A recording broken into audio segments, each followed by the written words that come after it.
พอสมควรเลยทีเดียวก็ขอเชิญนะแล้วก็ในวันจันทร์ที่21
คือที่อยู่ที่วัดวัดสุโข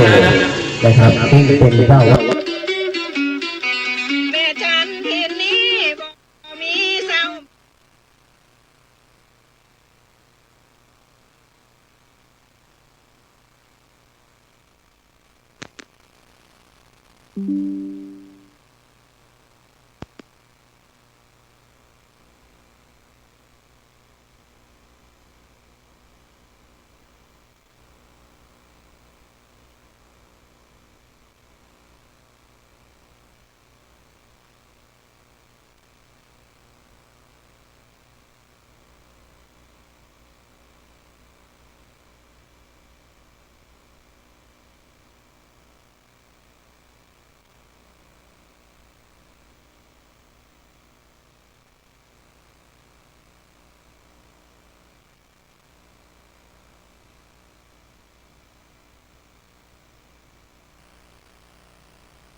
ฉันนองไม่มีสินค้าเอามาแลกกันวัฒนธรรมแลกเปลี่ยนกันได้เด่นเศรษฐกิจของกินของใจแลกเปลี่ยนกันได้หลายอย่างหลายอันแลกเปลี่ยนสินค้าหลายอย่างตัวกันวัฒนธรรมแลกเปลี่ยนกันนี้อบอ้อมอารีเหมือนพี่เหมือนน้อง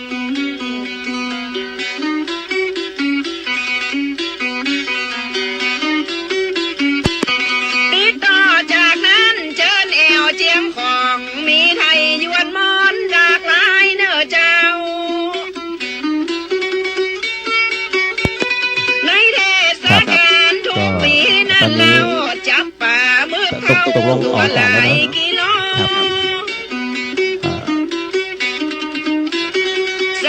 ก็ต้องบอกนะว่าในอนาคตวัดฝายหินก็มีโครงการที่จะขยายฐานตรงป้ายเนี่ยให้ใหญ่ขึ้นว่าพระอาจารย์บอกว่าอยากจะให้พระสงฆ์นั้นได้นั่งด้านบนได้นะครับก็เป็นอะไรที่มองว่าภายในอนาคตนะฮะก็ต้องขอความร่วมไม้ร่วมมือจากพี่น้องชาวบ้านฝายหินทั้งบ้านเหนือบ้านใต้ นะฮะแล้วก็จะมีการขุดลอกนะครับบ่อน้ำโบราณนะครับซึ่งบ่อน้ำโบราณหนึ่งในสองบ่อนะขออภัย1 ใน 3บ่อของบ้านฝายหินเนี่ยก็จะอยู่เนี่ยฮะตรงป้ายนั่นเองนะเป็นบ่อน้ำโบราณนะครับก็ถือได้ว่าเป็นอีกหนึ่งหัวใจหลักในสมัยก่อนนั้นยุคโบราณเลยนะครับนะที่บ้านฝายหินของเราดำรงด้วยน้ำที่อยู่ในบ่อตรงนั้นนะครับแน่นอนที่สุดครับนะฮะในวันนี้เดี๋ยวอีกสักครู่หนึ่ง17:30 นาทีนั้นนะครับก็จะเป็นพิธีการสวดเจริญพระพุทธมนต์นะให้กับบ้านฝายหินทั้งบ้านเหนือและบ้านใต้ซึ่งเป็นพิธีนะเรียกว่าเป็นพิธีสืบทอดกันมาตั้งแต่โบราณเพื่อความอยู่เย็นเป็นสุขนะฮะแล้วก็เรียกว่าเป็นการปัดเป่าสิ่งไม่ดีนะฮะที่มันอาจจะเกิดขึ้นได้ตามธรรมชาติหรือว่ามีการจงใจนะก็จะเป็นการความเป็นมงคลเกิดขึ้นกับทุกครัวเรือนนะและแน่นอนที่สุดนะความเจริญรุ่งเรืองในเรื่องของคุณภาพจิตใจนะคุณภาพของตัวเรานะแล้วคุณภาพครอบครัวนั้นก็ยิ่งเจริญขึ้นนะครับเพราะว่าทั้งหมดทั้งมวลนั้นนะอยู่ในพื้นฐานของกฎธรรมชาตินะนั่นคือกฎแห่งไตรลักษณ์ทุกสิ่งนั้นก็ย่อมมีเกิดขึ้นตั้งอยู่และดับไปนะเป็นเหตุทั้งหมดทั้งมวลนั้นนะตามคำสอนขององค์พระสัมมาสัมพุทธเจ้านะเสียงที่คุณผู้ฟังได้ยินอยู่ภาพที่คุณผู้ชมได้เห็นอยู่นั้นก็คือเป็นการถ่ายทอดสดนะฮะผ่านบ้านฝายหินหลังมหาวิทยาลัยเชียงใหม่ทาง FM 104.50 เมกะเฮิรตซ์แล้วก็เป็นช่อง YouTube ของวัดฝายหินตอนนี้ก็เรียกว่ายังไม่ถึงเวลานะครับก็เป็นการบรรยายไป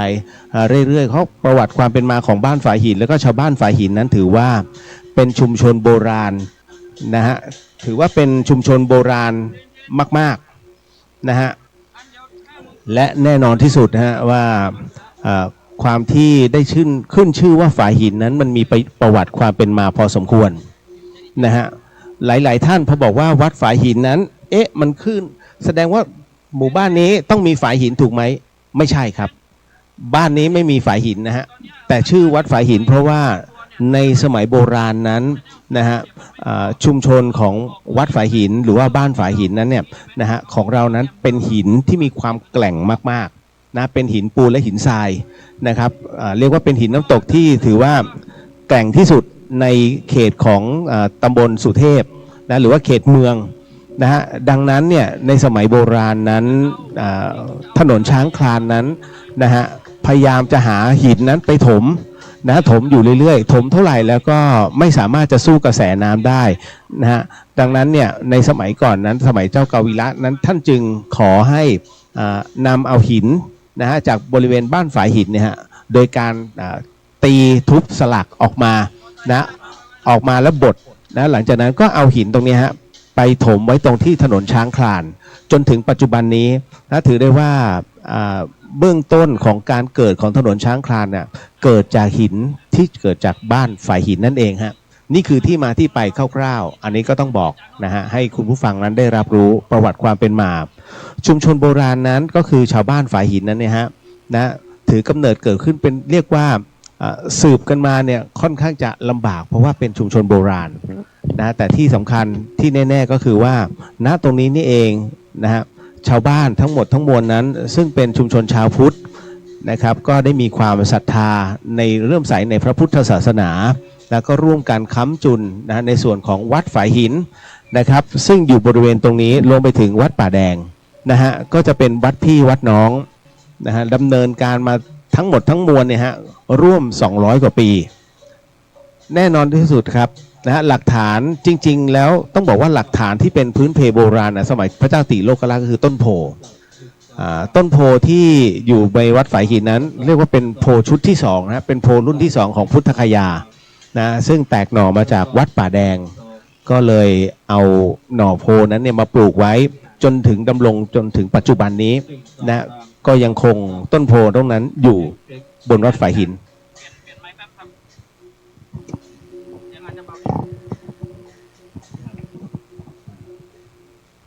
นี่ก็จะ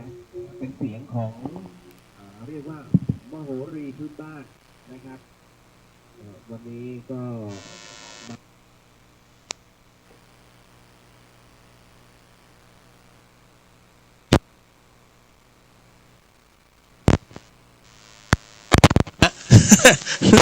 ว่าเป็นเรื่องที่แปลกครับนะฮะพอมโหรีบรรเลงปุ๊บฝนหยุดตกทันทีนะครับก็เดี๋ยวฮะแต่ฟ้ายังร้องอยู่ นะฮะช่วงนี้ใครสาบานอะไรไว้นะฮะก็ให้เข้าพื้นที่ล่มๆหน่อยนะฮะในประเทศฉันรักเธอสุดหัวใจถ้าเป็นเรื่องขอให้ฟ้าผ่าอันนี้อย่าไปทำนะอย่าไปทำครับก็นะฮะเดี๋ยวอีกสักครู่นะฮะเดี๋ยวอีกสักครู่เปลี่ยนเถอะเพราะว่าเบาเกินไปก็จะเป็นพิธีเจริญพุทธมนต์นะครับหมู่บ้านฝายหินนะครับก็ขอเชิญพี่น้องประชาชนนะครับที่ผ่านไปผ่านมาก็ขอเชิญฮะเบาไปเบาไหม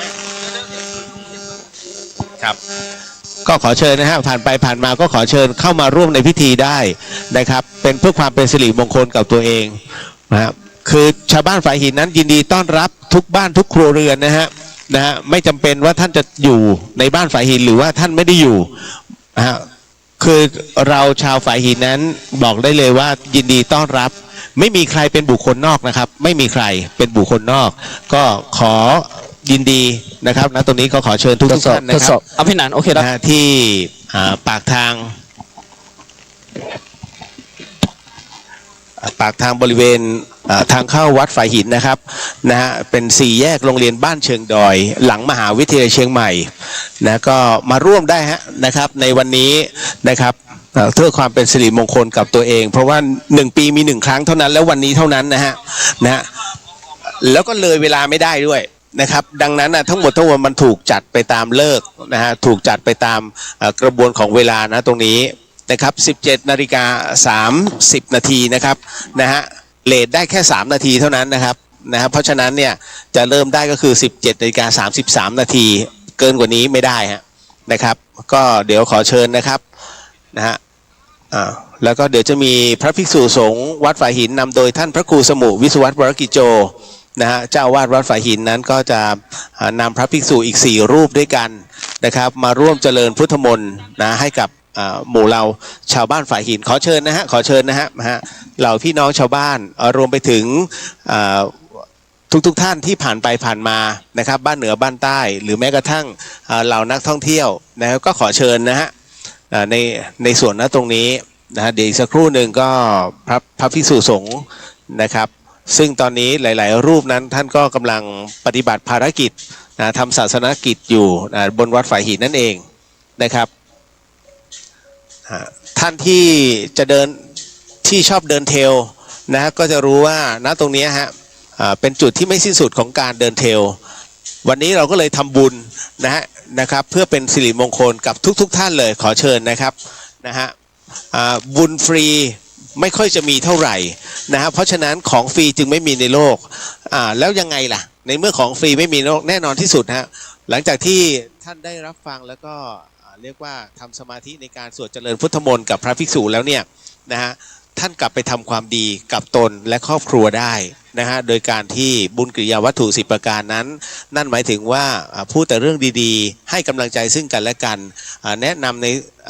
ในหนทางที่ถูกต้องถูกที่ควรที่เป็นกุศลทั้งหมดทั้งมวลเนี่ยนั่นคือความเป็นเรียกว่าบุญที่เกิดขึ้นดังนั้นบุญไม่จำเป็นที่เราจะต้องถวายทั้งหมดทั้งมวลนั้นเป็นปัจจัยแค่เราถวายความดีเป็นพุทธบูชาก็จบแล้วบางคนนั้นนะครับศรัทธาในพระพุทธศาสนา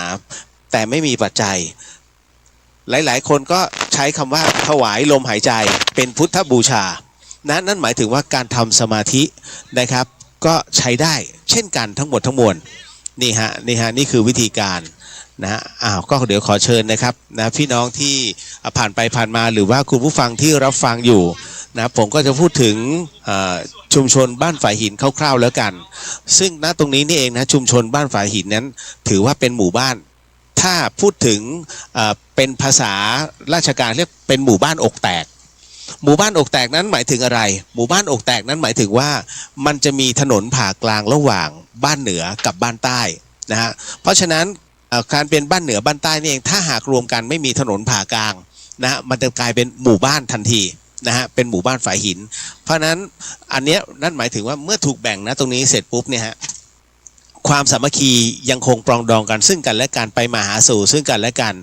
ตรงนี้นี่เองนะครับเมื่อเป็นบ้านเหนือบ้านใต้แล้วเราจึงนำศูนย์กลางตัวนี้มาตรงป้ายฮะป้ายด้านหน้าเลยนะครับซึ่งเป็นจุดศูนย์กลางของบ้านเหนือและบ้านใต้นะครับก็ทำพิธีแบบนี้มานะฮะเรียกว่าชั่วนาตาปีหลายชั่วอายุคนแล้วฮะก็มีการสวดเจริญพุทธมนต์ให้กับบ้านนะหมู่บ้านต่างๆทุกครัวเรือนก็จะมีคำถามฮะว่าเอ้าแล้วมันจะครบไหมทุกครัวเรือนยังไงพระเดินไปสวดแล้วไม่ใช่ฮะเราก็จะใช้สายศีลฮะสายศีลหมายถึงว่าสายที่อันมีเป็นสีขาวที่มีความบริสุทธิ์นะฮะเพราะฉะนั้นนะฮะในเมื่อสายสีขาวนี้มันถูกโยงไปตั้งแต่บ้านหลังแรกไปจนถึงบ้านหลังสุดท้ายของบ้านเหนือบ้านใต้นั่นแหละฮะเอามารวมกันในจุดศูนย์กลางของการที่เปล่าพระภิกษุสงฆ์นั้นได้เจริญพุทธมนต์นั้นเขาเรียกกำลังฮะกำลังแห่งการอธิษฐานนั้นมันก็จะไปตามเส้นตามสายนะตรงนี้ฮะเพื่อขจัดปัดเป่าสิ่งที่ไม่ดีซึ่งเราก็เชื่อมั่นว่าหลายๆอย่างนะในชีวิตที่เกิดอุปสรรคอะไรต่างๆนานามากมายนั้นเนี่ยที่มันติดขัดทำให้จิตใจขุ่นมัวแน่นอนที่สุดฮะมันอาจจะเกิดจากการกระทำของเราหรือไม่ใช่ก็ตามสิ่งหนึ่งสิ่งใดนั้นเองเนี่ยฮะเพื่อความเป็นกำลังใจและเป็นสิริมงคลจึงมีการอธิษฐานและมีการสวดเป็นการทำบุญบ้านนะ1 ปี1 ครั้งเท่านั้นฮะนะฮะคุณผู้ชมนะครับนะก็คือการที่บ้านฝายหินนั้นจัดเป็นแบบนี้ทุกปีในการสวดเจริญพุทธมนต์นะเพื่อให้ทุกๆบ้านนั้นได้อยู่กันอย่างร่มเย็นเป็นสุขนะฮะมีโชคมีลาภนะฮะเจริญผลไปด้วยทุกสิ่งทุกประการนะฮะกฎธรรมชาติก็ยังคงเป็นกฎธรรมชาตินะการเกิดแก่เจ็บตายแต่เราพูดถึงว่าการดำรงชีวิตอย่างมีความสุขนะมันเกิดขึ้นได้อย่างไรก็คือการเกิดขึ้นด้วยสิ่งที่อันเป็นมงคลกับชีวิตนั่นเองหนึ่งในนั้นก็คือชีวิตของเรียกว่ากำลังใจของชีวิตนะที่หลายๆท่านนั้นนะฮะอาจจะได้ไปประสบพบเจอตรงไหนก็แล้วแต่วันนี้ฮะกำลังใจและความสุขของชีวิตจะเกิดขึ้นณตอนนี้นะฮะซึ่งจะเป็นศูนย์รวมนะฮะจุดศูนย์รวมของความพลังเขาเรียกว่ารวมพลังนะของพี่น้องชาวบ้านทั้งหมดทั้งมวลนะฮะถ้าคนใดคนหนึ่งนะฮะเรียกว่าต่างคนต่างทำเนี่ยนะฮะกำลังมันก็อยู่ให้คนคนนั้นนะฮะแต่ถ้าต้องการให้มีความเจริญเกิดขึ้นเขาเรียกทุกกำลังทุกลมหายใจมารวมตัวกันนะฮะแล้วเป็นพลังอันยิ่งใหญ่ความสำเร็จมันจะเกิดขึ้นทันทีฮะเพราะมีการร่วมมือร่วมใจกันนี่แหละฮะนะครับดังนั้นวัดฝายหินถือได้ว่าเป็นศูนย์รวมจิตใจนะของชาวบ้านนะตรงนี้ดังนั้นนะครับทุกปีนะครับวัดฝายหินเองจึงได้จัดให้มีความสามัคคีเกิดขึ้นโดยที่ให้วัดเป็นศูนย์กลางนะฮะโดยล่าสุดที่จะเกิดขึ้นก็คือในวันอาทิตย์ที่20นะฮะก็คือสัปดาห์หน้านะอาทิตย์ที่20นั้นก็จะมีการแข่งขันกีฬาประจำหมู่บ้านเรียกว่าเป็นครั้งที่2แล้วฮะนะครับก็จัดเอาไว้ให้กับผู้ที่มีเรียกว่าประสบการณ์ชีวิตสูงนะฮะแถวบ้านเราจะเรียกอย่างนั้นนะแต่ว่าถ้าให้เข้าใจมากคือผู้สูงอายุนะครับแต่เราจะเรียกเป็นผู้มีประสบการณ์ชีวิตสูงนะฮะก็จะมาร่วมกันแข่งขันกีฬากันนะสนุกสนานกันตามภาษานะฮะแล้วหลังจากนั้นวันที่21ซึ่งเป็นวันจันทร์ก็จะมีการเรียกว่าส่งน้ำนะครับองค์ครูบานะพระอภัยสารทะสังฆปาโมกข์นะเรียกว่าเป็นสังฆราชารูปแรกของเชียงใหม่นะฮะตอนนี้เรียกว่าทั้งพระพายและพระพิรุณก็เตรียมตัวแล้วนะฮะพระพายก็แปลว่าลมพระพิรุณก็แปลว่าฝนนะฮะทั้งลมและฝนมาเรื่อยๆนะครับนะตอนนี้ก็พยายามจะตอนนี้เราก็กำลังจะพยายามหาเรียกว่าความเชื่อโบราณนะฮะก็คือสาวบริสุทธิ์นะฮะเอามาปักตะไคร้แต่บังเอิญว่าที่นั่งตรงนี้หาไม่เจอนะฮะก็เลยต้องตามเหตุปัจจัยในการอธิษฐาน เดี๋ยวสักครู่หนึ่ง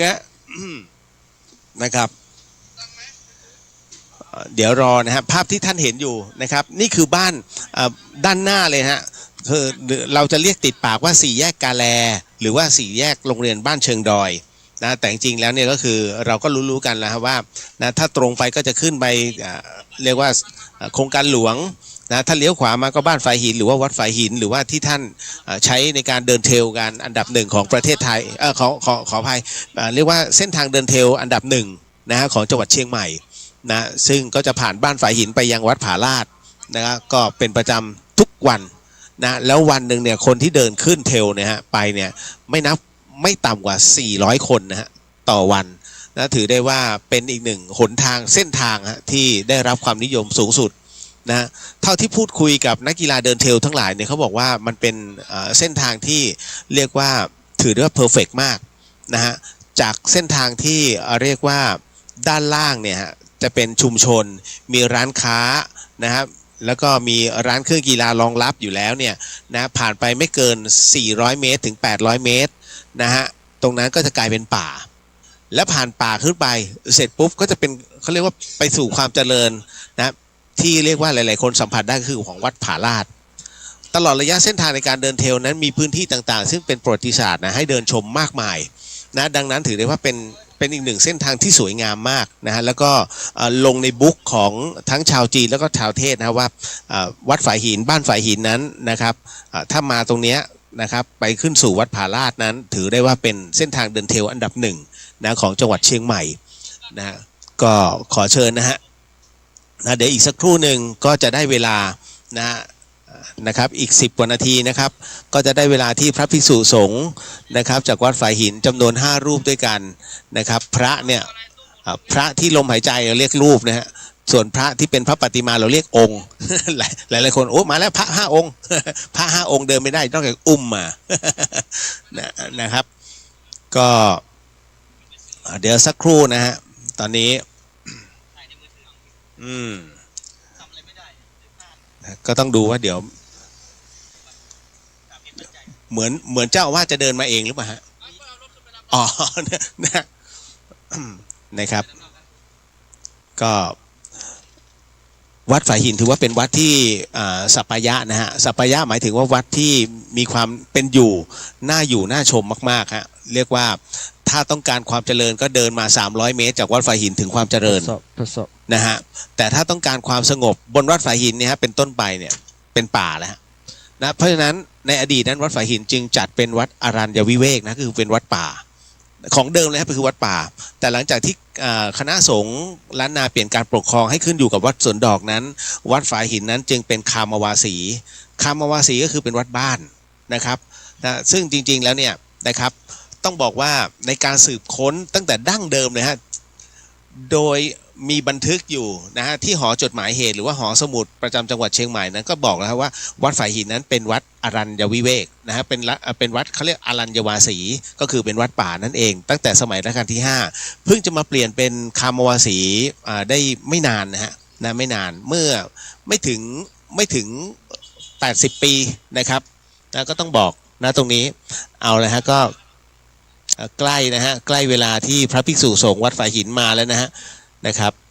ภาพที่ทุกท่านเห็นนะครับก็ณตรงนี้นะครับ โอ้ดีใจจังเลยฮะผมมี call center โทรมาหานะฮะมีเลขขึ้นมาทั้งหมดด้วยกัน11 ตัว นะโอ้กำลังดังเลยฮะนะฮะมาแล้วฮะตอนนี้ ในส่วนตรงนี้นะครับเหล่าคณะพระภิกษุสงฆ์วัดฝายหินนั้นจำนวน5 รูปนั้นก็ได้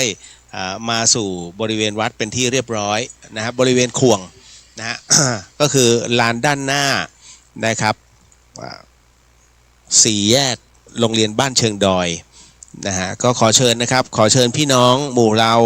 นะชาวบ้านฝายหินนะฮะท่านใดที่ผ่านไปผ่านมาก็ขอเชิญนะฮะร่วมกันได้นะตรงนี้นี่คือเป็นประเพณีดั้งเดิมนะฮะแบบชาวบ้านเลยนะครับท่านก็สามารถมาร่วมตรงนี้ได้เข้าไปในบริเวณสายศีลเลยนะฮะเข้าไปในบริเวณสายศีล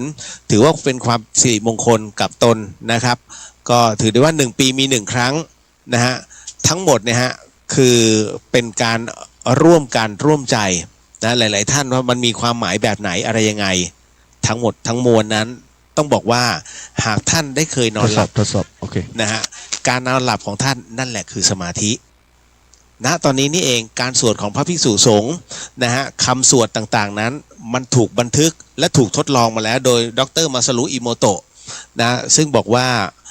น้ำที่มีความบริสุทธิ์น้ำที่มีความพลังเขาเรียกผลึกแห่งความสวยงามมากที่สุดนั่นคือน้ำที่เกิดจากกำลังการสวดมนต์นะมาซารุอิโมโตะคือนักวิทยาศาสตร์ที่ทดลองนะในเรื่องของการตกผลึกของเม็ดน้ำนั่นเองในลำดับต่อไปก็จะเข้าสู่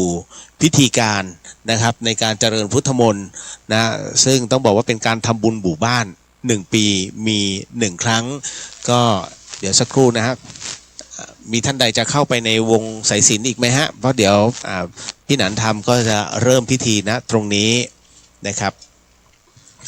ในการถ่ายทอดนะตัวนี้ฮะก็จะถ่ายทอดสดเลยท่านแค่โมทนาเอาเนาะนะเป็นโมทนาใหม่นะฮะก็ขอเชิญนะครับนะกับตรงนี้ต้องขออนุญาตผมอาจจะต้องขอภาคเป็นเรียกว่าเป็นจังหวะไปจังหวะไหนที่เกิดจะเจริญพุทธมนต์นั้นผมก็จะขออนุญาตหยุดบรรยายนะครับแต่ก็จะบรรยายในส่วนของการเรียกว่าขั้นตอนของพิธีกรรมต่างๆที่เกิดขึ้นนะครับนะณขณะนี้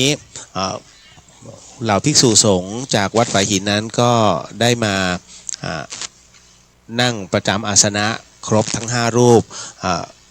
นะก็นำโดยรูปแรกนะท่านพระครูสมุวิศวัตรวรกิจโจนะฮะรูปที่2ก็ท่านรองเจ้าอาวาสนะฮะพระอาจารย์สมัครนะครับตามมาด้วยท่านพระครูโอปอนะฮะแล้วก็ตามมาด้วย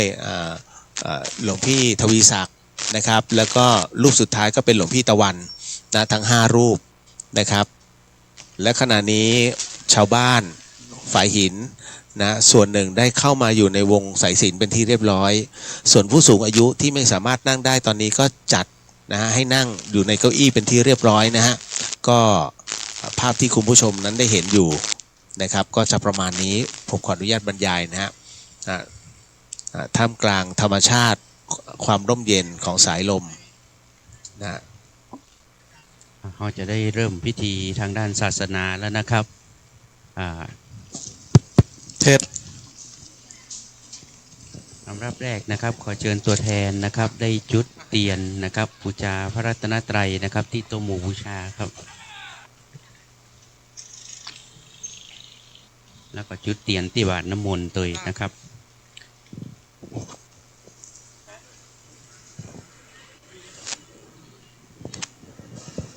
ขอทุกท่านได้พนมมือขึ้นนะครับ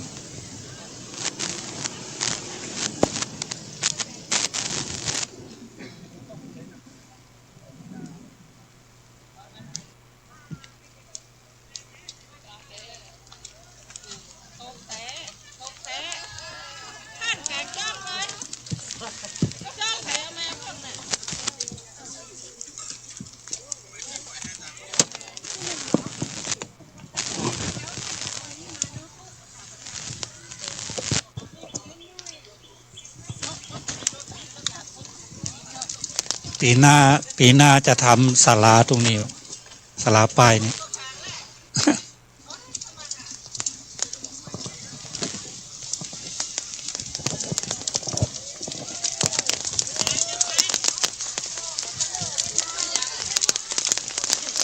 จริงเอาเต้นมากลางก็ได้เนาะ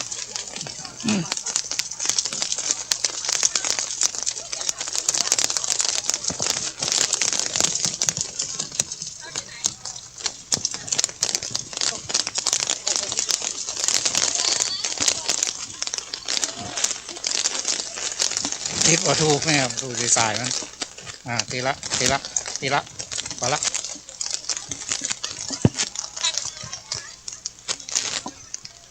คือในแง่ดีก็เทวบุตรเทวดานะครับหดน้ำมนต์เนาะหดน้ำมนต์วันนี้ออก85ไข่ไข่พ่องหุ่นนะครับ85เลยต่อไปสมทานเบญจศีลนะครับเป็นลำดับต่อไปนะครับสักเลนะตังพุทธังอภิปูชยามะอิมินาสกาเลนะตังธัมมังอภิปูชยามะ อิมินาสกาเลนะตังสังฆังอภิปูชยามะอะระหังสัมมาสัมพุทโธภควาพุทธังภควันตังอภิวาเทมิสวากขาโตภควตาธัมโมธัมมังนามัสสามิสุปฏิปันโนภควโตสาวกสังโฆสังฆังนะมามิต่อไปสมทานเบญจศีลนะครับมะยังพันเตวิสุงวิสุงรคณทายาติสรเนนะสหปัญจศีลานิยาจามาทุติยัมปิมะยังพันเตวิสุงวิสุงรคณทายาติสรเนนะสหปัญจศีลานิยาจามาตติยัมปิมะยังพันเตวิสุงวิสุงรคณทายาติสรเนนะสหปัญจศีลานิยาจามานะโมตัสสะภะคะวะโตอะระหะโตสัมมาสัมพุทธัสสะนะโมตัสสะภะคะวะโตอะระหะโตสัมมาสัมพุทธัสสะนะโมตัสสะภะคะวะโตอะระหะโตสัมมาสัมพุทธัสสะนะโมตัสสะภะคะวะโตอะระหะโตสัมมาสัมพุทธัสสะนะโมตัสสะภะคะวะโตอะระหะโตสัมมาสัมพุทธัสสะนะโมตัสสะภะคะวะโตอะระหะโตสัมมาสัมพุทธัสสะพุทธังสรณังกัจฉามิพุทธังสรณังคัจฉามิธัมมังสรณังกัจฉามิธัมมังสรณังคัจฉามิสังฆังสรณังกัจฉามิสังฆังสรณังคัจฉามิทุติยัมปิพุทธังสรณังกัจฉามิทุติยัมปิพุทธังสรณังคัจฉามิทุติยัมปิธัมมังสรณังกัจฉามิทุติยัมปิธัมมังสรณังคัจฉามิทุติยัมปิสังฆังสรณังกัจฉามิทุติยัมปิสังฆังสรณังคัจฉามิตติยัมปิพุทธังสรณังกัจฉามิตติยัมปิพุทธังสรณังคัจฉามิตติยัมปิธัมมังสรณังกัจฉามิตติยัมปิธัมมังสรณังคัจฉามิตติยัมปิสังฆังสรณังกัจฉามิตติยัมปิสังฆังสรณังคัจฉามิปานาติปาตาเวรมณีสิกขาปะทังสมาธิยามิปานาติปาตาเวรมณีสิกขาปะทังสมาธิยามิอาทินนาตานาเวรมณีสิกขาปะทังสมาธิยา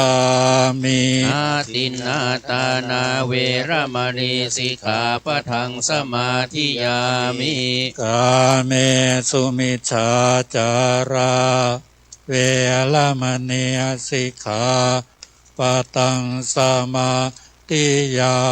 มิกาเมสุมิจฉาจาราเวรมณีสิกขาปะทังสมาธิยามิมุสาวาตาเว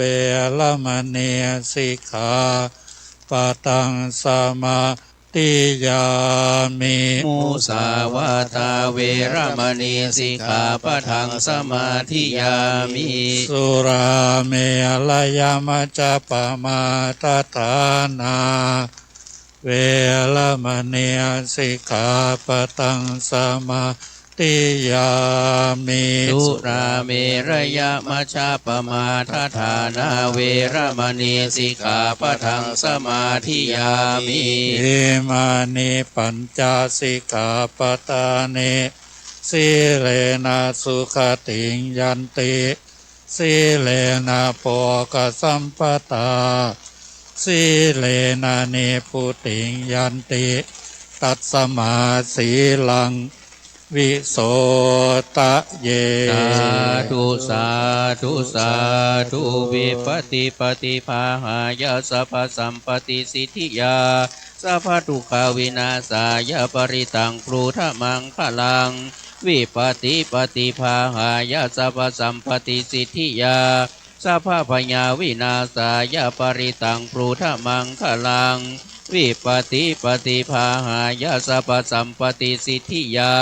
สัพพโรกวินาศายาปริตังภูธมังคลัง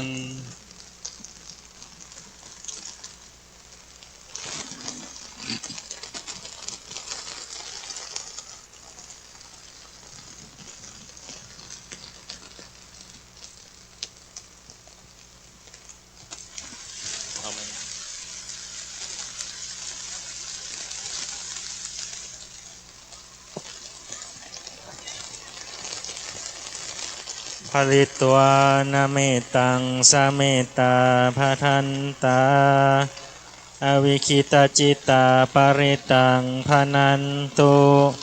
สักเคกาเมจารุเปคิริสิคารตเตจันตลิเควิมาเนทิเปรเทจคาเมตารุวนาคหเนเกหาวัตุมหิเคเตภูมิมาจายันตุเทวาชลทลวิสเมยาคาคันทัพปนาคา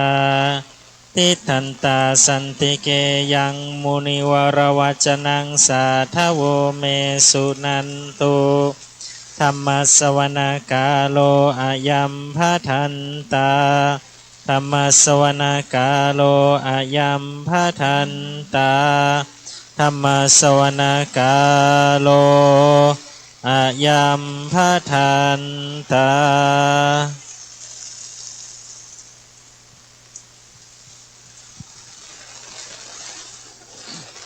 นะโมตัสสะภะคะวะโตสัมมาสัมพุทธัสสะนะโมตัสสะภะคะอะระหะโตสัมมาสัมพุทธัสสะนะโมอะวะโตอะระหะโตสัมมาพุทธัสสะพุทธังสารนังกัจฉามิธัมมังนังกัจฉามิสังฆังสารนังกัจฉามิยัมปิพุทธังสารนังกัจฉามิติยัมปิธัมมังกัจฉามิยัมปิพุทธังสารนังกัจฉามิตติปิธัมมังสารนังตติยัมปิสังฆังนังกัจฉามินะโมอะระหะโตสัมมาสัมมาสิโนนะโมอุตตมะธัมมัสสะสาวะเสวะเตนิตานะโมมหาสังฆัสสะปิศีลาติติโนนะโมโอมันตายารัตสะตานาตายาสัสสะทุกังนะโมติตัสสะตัสสะวะตุตายาสัพพินะโมการะปะปะจันโตอุปาทวานะโมนุภาเวนะสุวัติโหตุสัพพตานะโมเตเจนะวิติมิโหมิเตจาวาอาเสวานาจะปาลานังปันติตัสวานาปูจาจะปูจานิยานังเยตัมมังกะมุตตามังปฏิรูปเตสะบุเพจากตาบุญญาตาอัตตาสัมมาปณิติจามังกาลามุตตามังปะหุสัจจัญจาสิบปัญจาจาสุเสกิโตสุภาสิตาจายเยตัมมังกาลามุตตามังมาตาปิตุนาปุตตาตาราสสังฆาโหอานากุลามันตาเยตัมมังกาลามุตตามังตานันจาตัมมัจจายาตากานันจาสังฆาโหอานาวัจานิกเอตัมมังกาลามุตตามังอาราติเวหิปปามาจาปานา โมอะปะมาโตจะธรรมเมสุเอตังกาลมุตตะมังการะโวจานิจะสันตุติจักตัญญูตากาเลนัสเอตัมมังกาลมุตตะมังคันติจะโสวัจจะสัตตะสัมมานะตัสสะนังเลนะธัมมัสสะกะจายเอตัมมังมุตตะมังตะโปจะพระมจาริยัญจะอาริยะตัสสะนานิปานาสัจจิกิริยาจามังกาลมุตตะมังพุทธัสสะโรกตัมเมหิจิตังกัมปติอโศกังเวราจังเขมังมังกาลมุตตะมังเอตาทิสานิกสัพพตามาปาราจิตาสัพพตาโสติงตันเตสังมังกาลมุตตะมันติมังกาลสุตายังกินจีวิตังอิตาวังหูรังวักยังรัตานังปานิตังนาโนสามังอาติตาตาอิตัมปิปุเตรัตานังปานิตังเอเตนะสุวัติโหนตุกายังวิราคังอามาตังสกาสกายมุนิสามายิโตนาเตนะนาสามาติกินเจอิตัมปิรัตานังปานิตังเอเตนะสัจเจนะโหนตุยัมพุตาเสโทปาริวานายิสุจิงสามาติมานยามาหุสามาตินาเตนะสามโมนาวิจติธัมเมรัตานังปานิตังเอเตนะสัจเจนะโหนตุเยปุกาลาอัตตสะทาปัสสันทาจัตตาลิเอตานิโหนติเตตากินายาสุขตัสสะสาวกายเอเตโสมหาปาลานิอิตัมปิสังเขรัตานังปานิตังสัจเจนะสุวัติโหนตุเยสุปายุตามานาสัตนิกามิโนโกตามาสาสานามิเตปฏิปตาอัมมาตังตามุตานิปุนติงปุญจามานาอิตัมปิสังเขตังเอเตนะสัจเจนะสุวัติโหนตุกีนังปุรานังติสัมภาวังวิราตาจิตายาติเกนิเตกีนาภิจาวิรุณิจันตานิปันติทีลายาตาติโปเยตัมปิสังเกรัตานังปานิตังเอเตนะสุวัติโหนตุยานินาภูตานิสามักนิปุมานิวายานิวาอันตาลิเกตตาเทวามนุสาปุจิตังมัสสามาสุวัติโหนตุยานินาภูตานิสามักปุมานิวายานิวาอันตาลิเกตตากาตังสาปุจิตังสามาสุวัติโหนตุยานินาภูตานิสามากาตานินิวายานิวาอันตาลิเกตตาเทวามานุสาปุจิตังนามาสามาสุวัติโหนตุเมตัญจะสัพพะโลกัสนาสัมภาวะเยอปริมาณังมุตังอาโตยัญจะสัมปะตังอเวรังอาสัพพตังติตัญจาลังวาสายาโนวายาวะตัสสวิกตามิโตเอตังสติงยาพระมะเมตังวิหารังอิตามาหุติตินจาปะกามาสิราวัตัสสะเนนะสัมปันโนเกตังนาหิจตุกาปัสสยังติติการณิยเมตาสุตังอัปปมาโนพุโตอัปปมาโนปมาโนสังโฆปมานาวันตานิสิริสาปานิอาหิสัตตปฏิอุณนานาภิสารภูมุสิกาภากตาเมปริตาปฏิกามันตุปุตานิภะคะวะโตนะโมสัตตานังสัมมาสัมพุทธานังอิติปิโสอะระหังสัมมาสัมพุทโธวิชาจารณะสุขโตโลกาวิทูอนุตตโรปุริสธรรมสารเถปามานุสานังพุทโธภะคะวะติสาวกโตภะคะวะตาธัมโมอาการิโกเอหิปัสสิโกโอปานายิโกปัจจตังเวทิตาโพติสุปฏิปันโนภะคะวะโตสาวกสังโฆอุจุปฏิปันโนโตสาวกสังโฆป ปฏิปันโนภะคะวะโตสาวกสังโฆสามิจิปฏิปันโนโตสาวกสังโฆทิตังจัตตาริปุริสายุคณิอัตตปุริสาเอสาภะคะวะโตสาวกสังโฆหะหุนายโยปะหุนายโยอัญจลิการณิโยอนุตตรังปุญญาเกตังสาเตหะปะหุสังสามามิเนสามุตันตังกริเมการังอุติตาโกลัสสะเสนานาทิตามาวิธีนาจิตาวามุนินโตตันเตจาจาภวตุเตกาลานิมารติเรกามามิโยจิตาสัพพะระเตงปนาราวะกมะกามาตาทายากังกันติจิตาวามุนินโตตันเตจาจาภวตุเตมังกาลานินาราคิลิงกาจาวาลังอติมัตตาตาวากิจากามาสานิวาสุตานุนันตังเมตตามตินาจิตาวามุนินโตตันเตจาจาภวตุเตมังกาลานิวันติโยจานาปะตังกุลิมาราวันตังเยเตปิสังฆตัมมาโนจิตาวาตันเตจาจาภวตุเตจมังกาลานิกตามุตาลังเอวากาเมนิยาจินจายาตุตา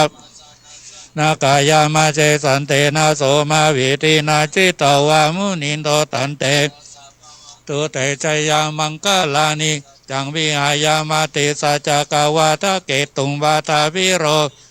นาอาติอันตาปุตังปัญญาปฏิปัสสะลิโตจิตาวามุนินโตตันเตตุเตจยามังกาลานินันโตปานันตาปุจากันวิปุตังมาหิติงปุณเตนะเตละ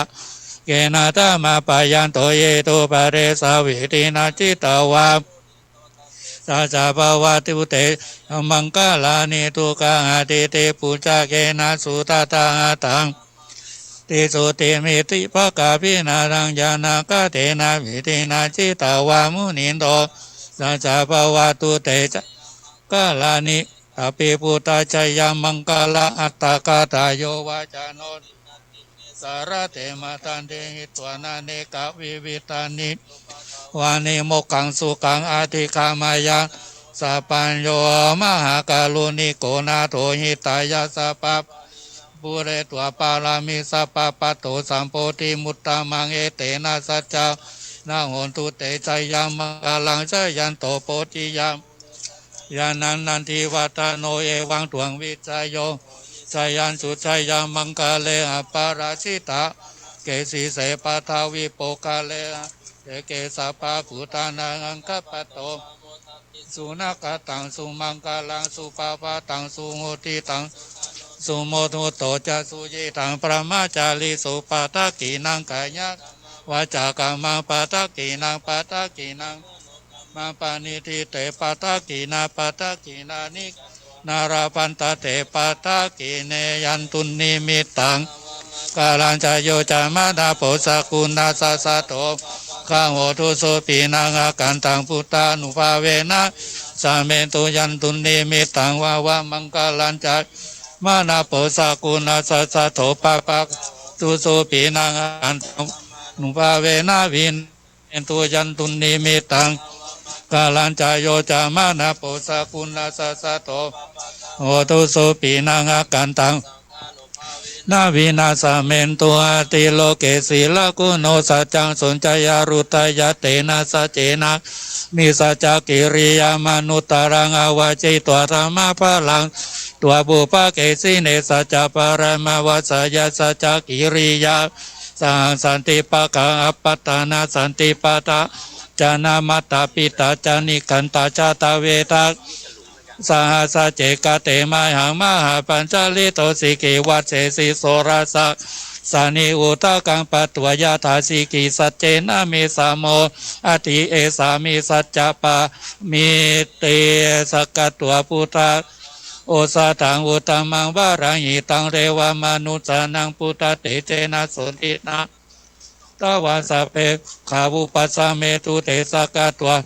รัตานังโอสาทังอุตตมังวารังอิลาหูปัสสามานันตมาเตเจนะโสตินานาสาตุ สัพเพปัญญาวุปัสสะเมตุเตสกกะตัวสังฆารตานังโอสาทังวารังอาหูนายังปาหูนายังสังฆเตเจนะนาสันตุปัตตวาสัพเพคาวุปัสสะเมตุเตอนาติเมสารนังอัญญังสารนังวารังเอเตนะสัจจวาเจนะโหนตุเตใจยังนาติเมสารนังอัญญังนาวารังเอเตนะสัจจวาเจนะโหนตุเตใจยังนาติเมสารนังอัญญังสังโฆเมสารนังวารังเอเตนะสัจจวาเจนะ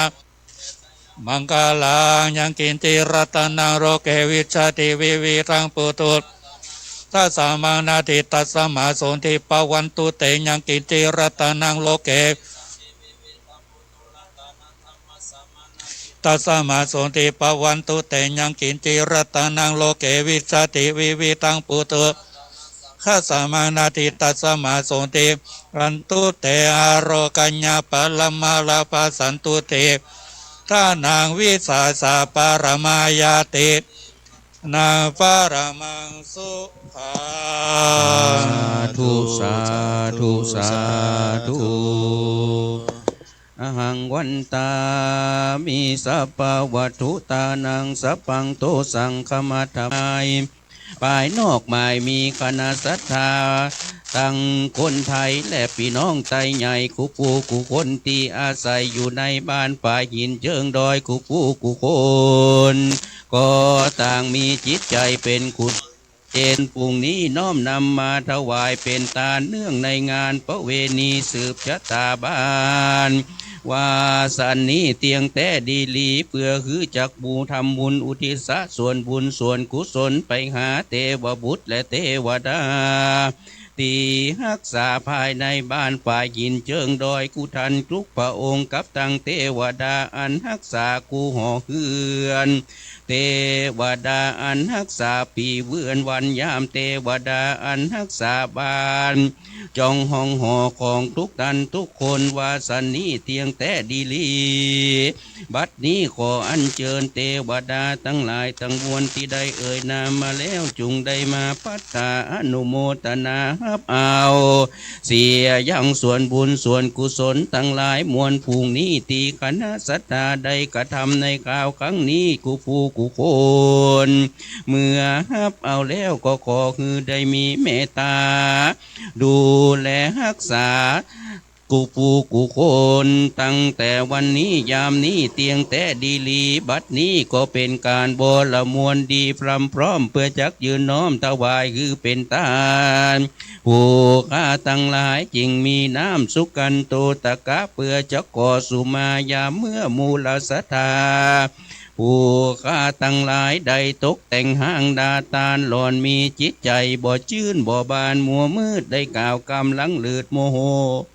นับปาโลออกปากเป็นกรรมกายาปวจีกรรมอันหนึ่งก็กลัววิจากกองทำสามสิ่งคือบุพเจตนายิ่งบ่ได้บังเกิดขึ้นในใจมุนจะนาเจตนาหลอนมีจิตใจบ่ข่าวใสผ่องแก้วอัปปราปากาเจตนาอันได้คือตานแล้วบ่มีใจจมชื่นและยินดีบ่มีปีติใสจืนทองผู้ข้าก็กลัวเกี่ยวข้องโดยโลภะมาเจลธรรมมาติดแปดจริงได้แขวดขอสุมาขอปฏิทาลัตนาภายโพธสัพวัตโตษหมู่เวรกรรมขอจะได้เป็นนิวรณธรรมกรรมอันแก่นกาอันจักงามเสียยังหนต่างอันจักขึ้นสู่จันฟ้าและเนรปานก็คือกับกายเกิดเป็นอุตตมตานอันประเสริฐหมดใสแก่มูลศรัทธาผู้ข้าทั้งหลายนั้นจุงจักมีเตี้ยงแต่สมดังตามมกถาภาษาบาลีวากาญะตัวเลวจีตัวเลมโนตัวเลสันจิจาปามเตนวาอสันจิจาปามเตนวากายกัมเมนวาวจีกัมเมนวามโนกัมเมนวาอาติตาโตสังอนาคตาโตนาโตสังปังโตมันตุโนต่อไปทุกท่านได้ตั้งนะโมพร้อมกัน3จบนะครับนะโมตัสสะภะคะวะโตอะระหะโตสัมมาสัมพุทธัสสะ นะโมตัสสะภะคะวะโตอะระหะโตสัมมาสัมพุทธัสสะนะโมตัสสะภะคะวะโตอะระหะโตสัมมาสัมพุทธัสสะอิมานิมะยังพันเตอิมานิมะยังพันเตสังฆทานานิสังฆทานานิสัปปริวารานิสัปปริวารานิภิกขุสังคัสสะภิกขุสังคัสสะโอโนชยามะโอโนชยามะสาธุโนพันเตสาธุโนพันเตภิกขุสังโฆสังโฆอิมานิมานิสังฆทานานิสังฆทานานิสัปปริวารานิสัปปริวารานิปฏิคันหาตุปฏิคันหาตุอัมหากังทีฆรตังหิตายะสุขายะข้าแต่พระสงฆ์ผู้เจริญข้าพระเจ้าทั้งหลายขอน้อมถวายซึ่งสังฆทานกับทั้งบริวารทั้งหลายเหล่านี้ของข้าพระเจ้าทั้งหลายเพื่อประโยชน์เพื่อความสุขแก่ข้าพระเจ้าทั้งหลายและข้าพระเจ้าทั้งหลายขออุทิศส่วนบุญส่วนกุศลนี้ให้แก่ญาติพี่น้องของข้าพระเจ้าที่ได้ล่วงลับไปแล้วและขออุทิศส่วนบุญส่วนกุศลนี้ให้แก่พรหมเทพเทวดาที่ดูแลรักษาหมู่บ้านนี้พรหมเทพเทวดาที่ปกปักดูแลรักษาบ้านเรือนของข้าพเจ้าพรหมเทพเทวดาที่ปกปักดูแลรักษาตัวของข้าพเจ้าตั้งแต่บัดนี้เป็นต้นไปตราบสิ้นกาลนานเถิดสาธุต่อไปนะครับเอาจตุปัจจัยทายธรรมนะครับเข้ามาเลยนะครับยังประการได้ใส่ซองแต่คำเป็นยังนับใส่ซองนะครับเข้ามาถวายตู้เจ้านะครับนี่คือการทำบุญหมู่บ้านฝายหินนะฮะภาพที่คุณผู้ชมได้เห็นอยู่นะก็เป็นทั้งพิธีเรียกว่าเป็นพิธีสงฆ์เป็นพิธีโบราณเลยนะฮะนะครับแต่ซองก็ได้นะครับ1 ปี1 ครั้งนะท่านใดที่ผ่านไปผ่านมาก็น้อมโมทนาเอานะฮะก็เป็นขั้นตอนของการนำถวายนะฮะสิ่งของนะฮะให้กับพระภิกษุสงฆ์นะฮะเรียกได้ว่าตอนนี้ถึงเป็นขั้นตอนสุดท้ายนะฮะของการทำบุญหมู่บ้านนะเรียกว่าเป็นสิริมงคลกับตัวเราและครอบครัวนะแล้วก็เป็นการอุทิศส่วนบุญส่วนกุศลนะไปถึงสัพพเจ้ากรรมในเวรบรรพบุรุษของเราและก็ให้กับตัวเราด้วยนะฮะเดี๋ยวอีกสักครู่หนึ่งก็พระสงฆ์ท่านจะให้พรนะฮะครับแจกแล้วเอาเข้าไปประเคนเลยนะครับแต่การพระพุทธเลยนะครับเข้าไปเกณฑ์พระพุทธการพระพุทธเลยเกณฑ์ขันพระพุทธนะครับแจกใส่สวยแล้วก็ประเคนพระเจ้าพระสงฆ์เลยนะครับเข้าไปประเคนเลยนะครับขายใกล้ๆนะครับไม่ยิงก็ได้ป้อจ่ายก็ได้นะครับตู้เจ้าถึงมี5ประเคนนะครับเข้าประเคนเลยเอาวางแล้วแตะแล้วก็วางไว้บนโต๊ะหมู่เลยครับโอ้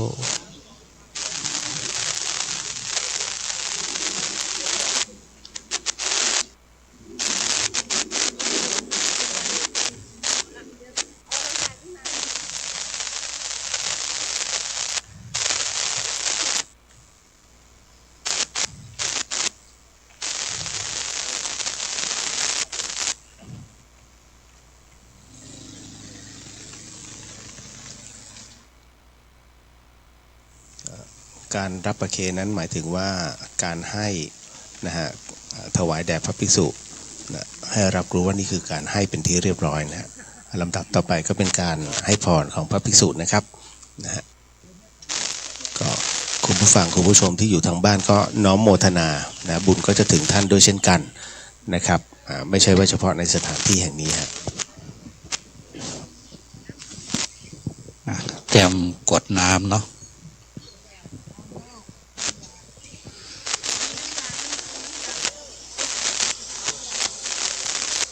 นำเป็นขวดก็ได้แจกไปเลยกดลงดินเลยนะกดลงดินเลย เจ้าตีเจ้าตางที่เป็นดูแลรักษาแถวนี้เนาะมีนางเทวดาด้วยมีนางไม้ด้วยแถวนี้ มีเทวดาได้ยินว่าดึกมีคนแต่งชุดเทวดาอุทิศให้เป็นตัวเนาะสัมภเวสีที่มันมีตีสิ่งสถิตอยู่นะอุทิศให้เป็นหมดเลยตั้งใจกวดน้ำเด้อยะทาวาลิมหาปูลาปาเนปูเรนติสาคลังเอวะเมวะอิโตตินังเปตานังอุปกัปปติอิจิตังปฏิตังตุมหังกิปะเมวะจมิจันตุสเปปูเรนตุสังกปาจันโดปันนรโสญธามณิโชติรโสญตาสัพพิติโยวิวัตสัพพะโลกวินาจันตุมาเตปวัตโยสุกิติกายุโกปวะอภิวันตันนาสิริสามุตตาปัจจายโนจัตตารโอธัมมาวาตันติสุขังปะลายัญจังโกตากินาตินาสุปฏิติตาติงกาลตังหิตายาสตานาโสปฏิโสยติตัมโมจะอายังนิตัสสิโตเปตานับกาตาอุลัลลาปาลัญจักภิกขุนามานุปเอปุญญังปะสุตังอนาการเตอายุวัตโกตานาเสเรวัตโกญาสวัตโกปาลาวัตโกวัตโกสุขวัตโกโหตุสัพพตทุกขาอัญญเวลาโสกาสันตุจุปัตตวะอันตารายาเปียงเวนัสันตุจเตจาจาใจญาเสติลาภังโสเตปะกัญญังสุขังปาลังโยจาวันโนจาโปกังโมเตจาญาสวาสตาจะอายุจะจีวะสิติวันตุเตปวัตุสัพพมังขันตุสัพพเทวตาสัพพนุภาเวนัสตตาโสเตปวันตุเตปวัตุสัพราคันตุสัพพเทวตานุภาเวนัสตตาโสเตวันตุเตปวัตุสัพพมังราคันตุสัพพเทวตากานุภาเวนะตาสวเตปะวันตุเต สาธุสาธุอิตังตานากัมมังนิพพานาปัจจายโยโหนตุโนนิจังอิตังศีลากัมมังนิพพานาปัจจายโยโหนตุโนนิจังอิตังภาวนากัมมังนิพพานาปัจจายโยโหนตุโนนิจังยังกินเจกุสลังกัตตาพังกัมมังสัพเพหิกาเตหิกาตังบุญยังโนอนุโมทันตุสุนันตุพนโตเยเตวะมิกาเนอาติกาตาทิกายุกาสัทธาโหนตุสัตตานังสุขีอัตตานังปาริหารันตุมาตาปิตาสุขิตาโหนตุทุกขปามุญจันตุสัพเพ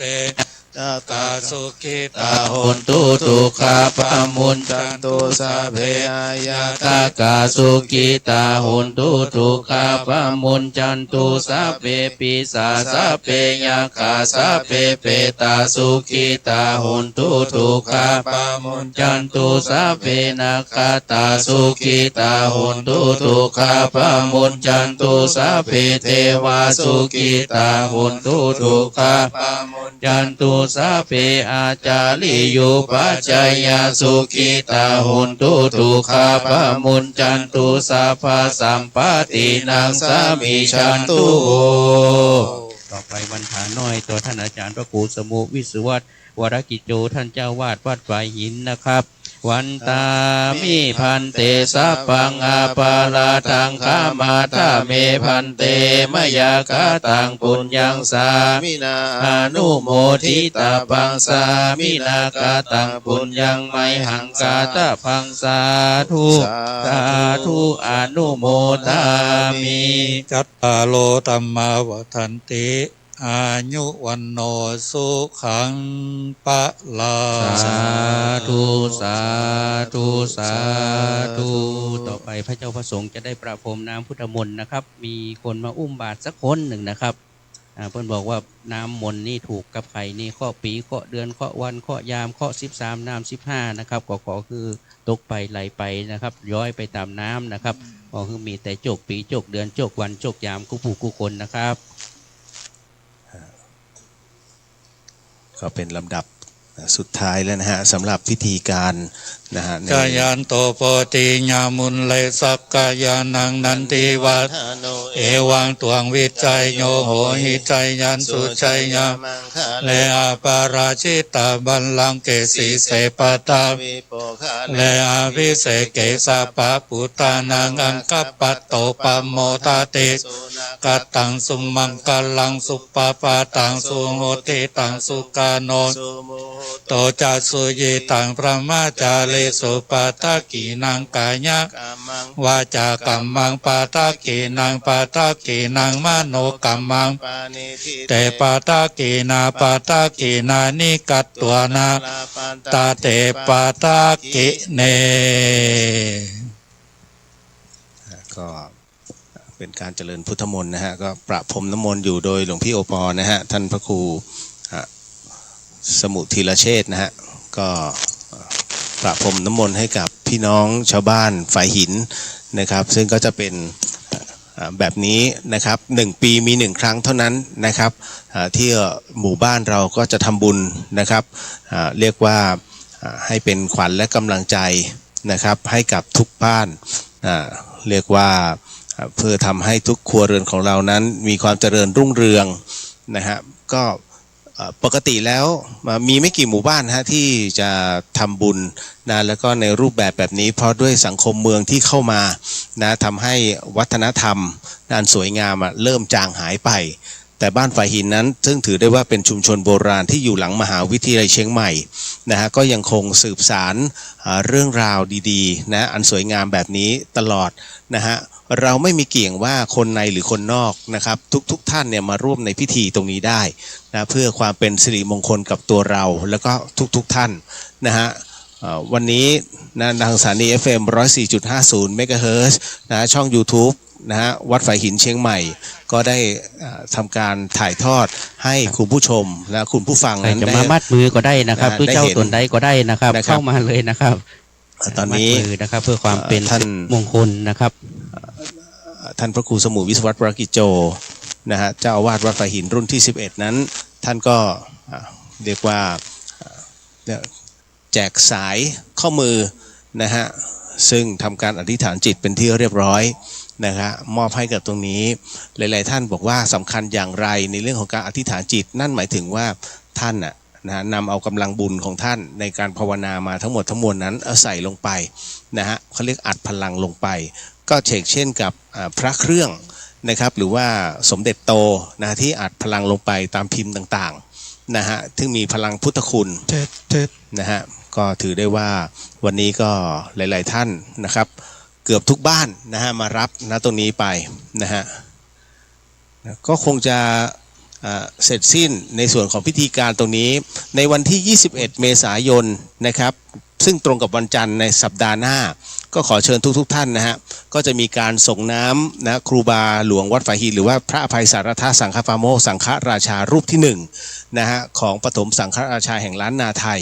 นะก็เรียกว่าเป็นวันที่คล้ายกับวันมรณการของท่าน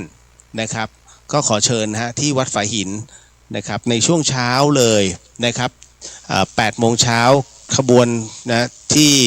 นำเอารูปเหมือนนะของครูบาหลวงท่านเนี่ยก็จะไปเริ่มกันนะที่วัดสวนดอกก็จะแห่มาให้พี่น้องประชาชนนะครับได้ส่งน้ำรูปเหมือนพระครูบาอภัยสารทะนะครับนะตลอดเส้นทางหลบรถด้วยนะฮะหลบรถด้วยนะฮะ นะครับนิดหนึ่งนะครับหลังจากนั้นแต่ว่าวันอาทิตย์นะฮะวันอาทิตย์เนี่ยก็เป็นการสนุกสนานนะครับจัดโดยวัดฝายหินนี่แหละฮะเป็นกีฬาหมู่บ้านนะฮะบ้านเหนือบ้านใต้ของบ้านฝายหินนะเป็นการเสริมสร้างความสามัคคีนะก็จะเป็นการยิงกงนะฮะใครไม่เคยเห็นการยิงกงคือยิงหนังสติ๊กนะฮะภาคกลางเราจะเรียกยิงหนังสติ๊กแล้วก็มีการตีล้อขึ้นเนินนะเราก็จะให้เกมนี้ว่าเข็นล้อค่อมครกนะครับจะมีครกอยู่นะอยู่ที่เส้นชัยต้องเข็นล้อไปให้ค่อมให้ได้นะแล้วก็เตะปี๊บนะฮะขออภัยปิดตาตีปี๊บนะฮะก็ถือว่าเป็นอีกหนึ่งนะความสนุกสนานในรายการนี้ก็มีของรางวัลมากมายนะครับเรียกว่าขอเชิญนะฮะท่านที่อยู่บ้านนอกบ้านในนะครับนะไม่ว่าจะเป็นบ้านฝายหินหรือว่าบ้านอื่นก็ได้มาร่วมสนุกกันฮะถ้ามีเวลาว่างก็ขอเชิญเนาะนะครับวันนี้นะครับณตรงนี้กับสถานีวิทยุ FM 104.50 เมกะเฮิรตซ์รวมไปถึงช่องฝายหินนะก็ขอจบในการบรรยายแล้วก็การถ่ายทอดสดแต่เพียงเท่านี้นะฮะก็ตอนนี้ก็ขออนุญาตคืนเวลาให้กับทางสถานีต่อไปครับสวัสดีครับ